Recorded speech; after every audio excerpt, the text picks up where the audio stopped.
Mr. Holmes, I am a traveller, judging by the quaint cut of your cloth. A foreign tailor? Overcoat Campbell. No, Cameron.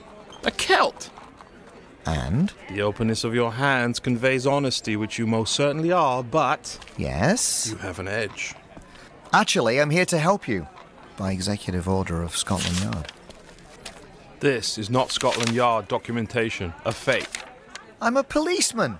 Obviously not the plainclothes unit. Doctor, I'm... Everything that I would have expected. You are a curiosity. You may accompany me. I'm short a companion. I'm the companion. Oh yeah, that's right. What you just heard there was just merely a snippet of what they would call the Doctor Who Doc Journey audio play. This exciting new audio adventure series from AM Audio Media. This Who-Lock audio drama features not only Doctor Who, but also Sherlock Holmes in a spine-tingling, terrifying story. This is Mr. J from the Droids You Are Looking For Canada telling you that you need to listen to the Dark Journey. I am not a Doctor Who fan, and I love this show! You have to go check out these people. This radio play is full of a cast featuring some of the finest acting in time and space with Andrew Chalmers, which I've had an opportunity to speak with, Katie Forrest, Roy Miranda, Larissa Benfrey, and with a special appearance by himself, one of the actual doctors, Tom Baker. That is insane! You gotta listen to find out what happens to Sherlock and his companion, the Doctor Who, on the dark journey through the 19th century England as they come face to face with Jack the Ripper. Jack the Ripper. Makes me want to listen to it already. Doesn't it make you want to listen to it? Of course you can. You want to listen to free episodes, cast info, and more? Go to AM Audio Media online at amaudiomedia.com.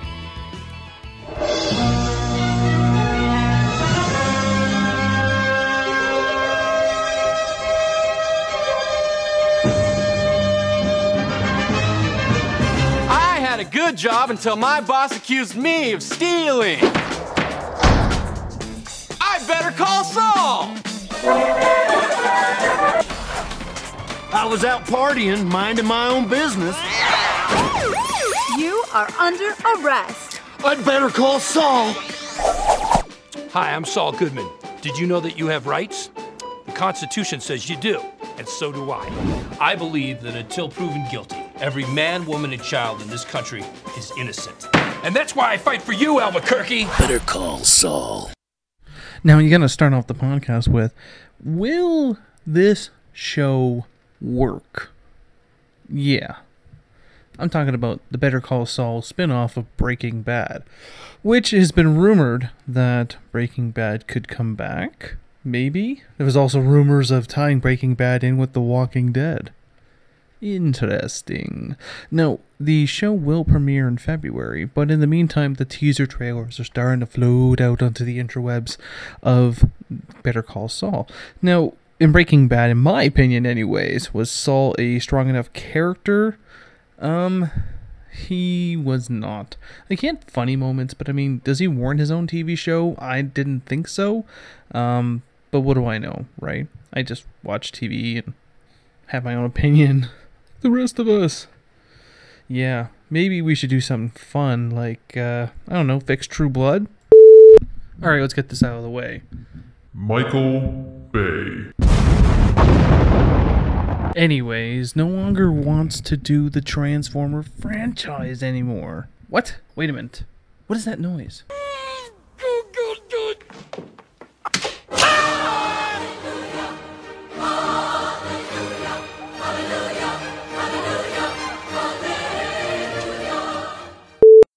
Blockbuster announcement for all our video game lovers. Apparently Capcom is not dead as much as they have given off as of late with possibly trying to sell their company, but yet they geared up with 3 huge powerhouses in the, I guess, entertainment industry, I guess I would say. If you haven't seen it, you should look up the new Silent Hill trailer for the PlayStation 4. This appears to be possibly an exclusive. Uh-oh, Xbox fans. That's not good for you. But I could be wrong. It's still in the new development stages. However, listen to this. Guillermo del Toro, known for Pacific Rim, Hellboy, etc., is a part of the project. Apparently a huge part of the project. Legend Hideo Kojima, creator of Metal Gear Solid.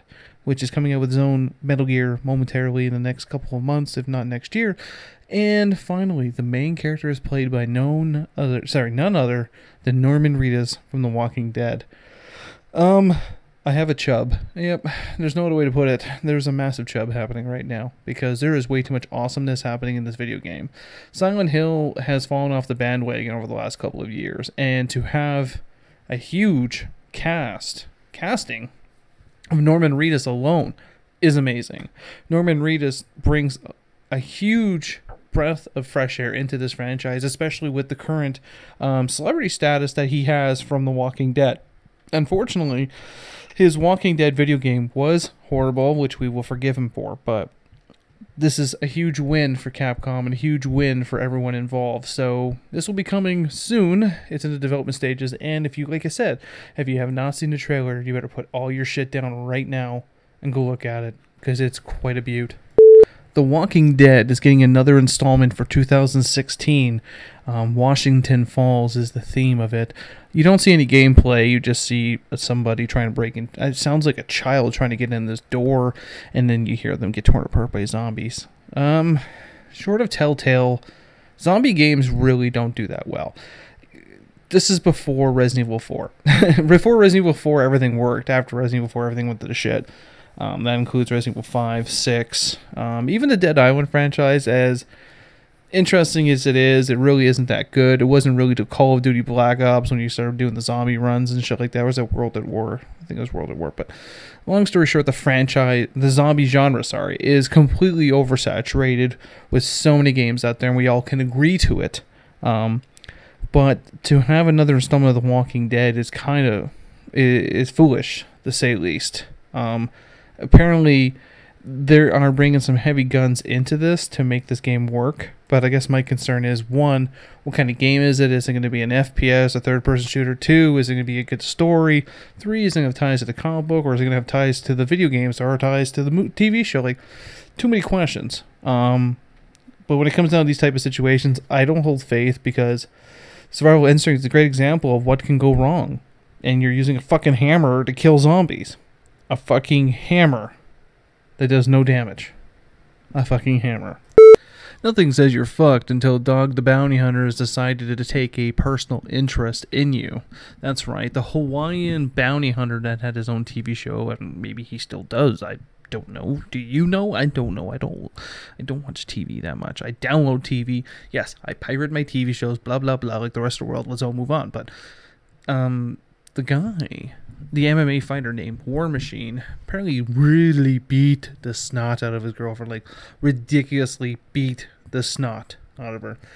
So now he is estranged and running from the law, so Dog the Bounty Hunter decided to throw his name in the hat. This is a publicity stunt. We all know it is, but still, it's funny. Imagine if you were being chased by Dog the Bounty Hunter. Nothing is better than being shot by pepper balls and having him go, Leland, go get the cuffs. Like, holy shit, Dwayne Lee. Like, couldn't get any more, like, redneck than that. Redneck Hawaiians? So, the Batman vs. Superman Dawn of Justice is still making its rounds. Apparently, there is still a pile of fake scripts floating around on the interwebs. Who knew fake shit on the interwebs? Just as popular as tentacle porn. Bing! Made my quota. But I think that's funny is that people are still being very presumptuous that Doomsday will be in this film, and there's even a fake script specifically to put Doomsday in the film. I would actually break many pieces of furniture if Doomsday is in this film, because that is way too much.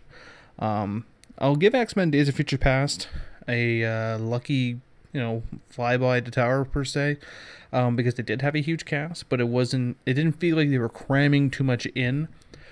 This film, they would be cramming way too much film. So now, the storyline that's floating around is that Lex Luthor is looking to synthesize kryptonite to beat Superman. Like, we skipped the entire part of the storyline where it matters to know why he's even wanting to do this. And this is why I don't like the internet. It ruins everything. And some guy is supposedly going to be Nightwing? What? I don't remember the guy's name. That's how much I cared. Because you know what? Make the fucking movie. Oh wait, we pushed that back to March of 16. Oh, I guess we're not fighting against Captain America no more. Ugh. DC, seriously, get your shit together when it comes down to movies. Okay, let's try this. Schwarzenegger, zombie film. Zombie film, Schwarzenegger. Let that digest. Slowly. So Arnold Schwarzenegger is now making a new zombie film called Maggie. It has the girl named Abigail Breslin. You've seen her. She's originally from Signs, but she's done a bunch of other things that don't come to mind. And this is going to premiere next month at the Toronto Film Festival. I didn't even know he was making a zombie film, and I'm just trying to think about Schwarzenegger in a zombie film.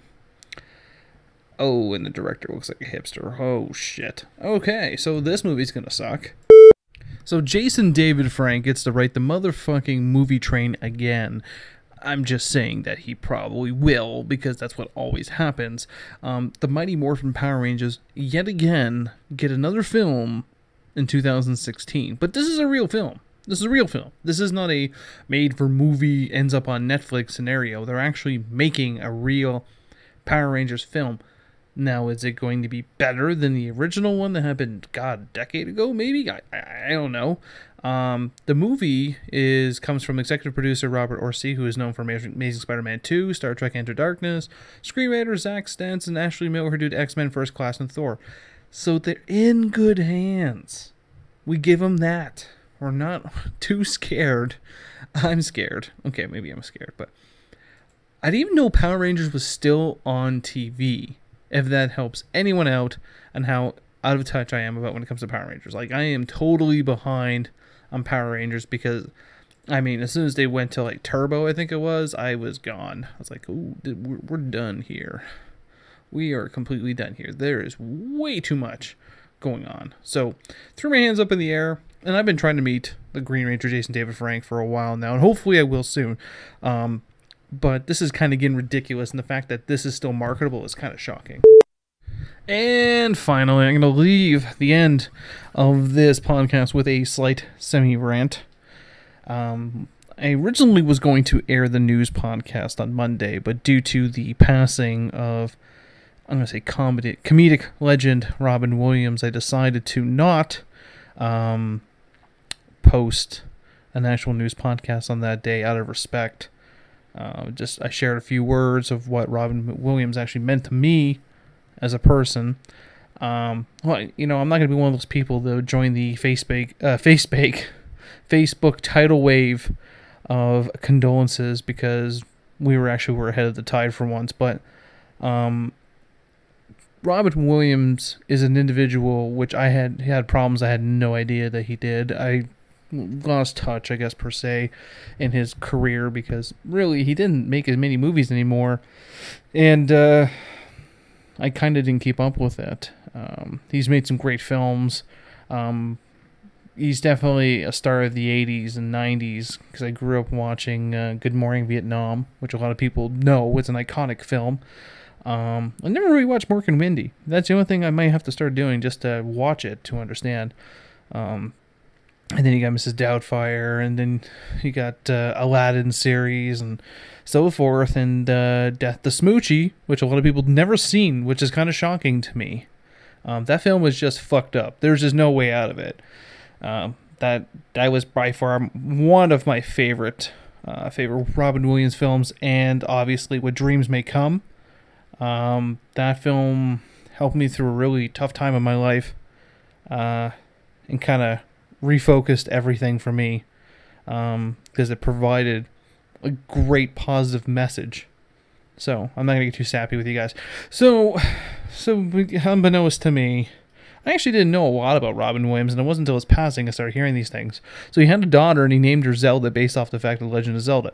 That is win beyond all wins, and I'm sure a lot of you guys who listen to this podcast are like, how the fuck did you not know? I honestly don't know why I did not know that, and I retain a lot of useless knowledge. His daughter had to close her social media pages today. Why? Because of fucking jackasses who think it's funny to harass the shit out of her because of how her father died. What the fuck is wrong with you people? If anyone who's on this podcast, listening to my podcast right now, and they're like, oh yeah, I was one of those assholes, you're lucky I don't know where the fuck you are, because I would break your fucking face. Like, that is fucking disgusting. Honestly. That the poor person just lost her father due to a suicide, and you gotta talk shit about her father? the fuck's wrong with you people? Oh, it's because he's a celebrity, so it doesn't matter? That's still kind of disgusting when you think about it at the end of the day. So if you're one of those fucking people, just make sure when you're about to blow your head off, get your entire face in front of the shotgun. Other than that, Robin Williams he was a great person. He will be missed by everybody. And this is the last time I'll talk about it, because like I said, I don't want to constantly keep drudging this up all the time. He definitely will be missed. But one thing that really will always piss me off is when people make comments like that and make other people look like assholes. You know what you guys are acting like? Toronto Maple Leaf fans. And with that said, that's this week's news from Mr. J. We will have a podcast this weekend about what I don't know. Oh yeah, I know what I'm doing. I am kidnapping the Mountain Man to go make him watch Teenage Mutant Ninja Turtles. Haven't done it yet, but I'm going to make him go. He's going to go. The wife aggro is pretty low. We're going to make him go. Doesn't know. Well, he knows. Of course he knows. And with that said, enjoy your chimichanga. Game over, man. It's game over. Thanks for listening to the Droid You Are Looking For podcast. Stay tuned for next week's podcast. Remember, the Force will be with you, always.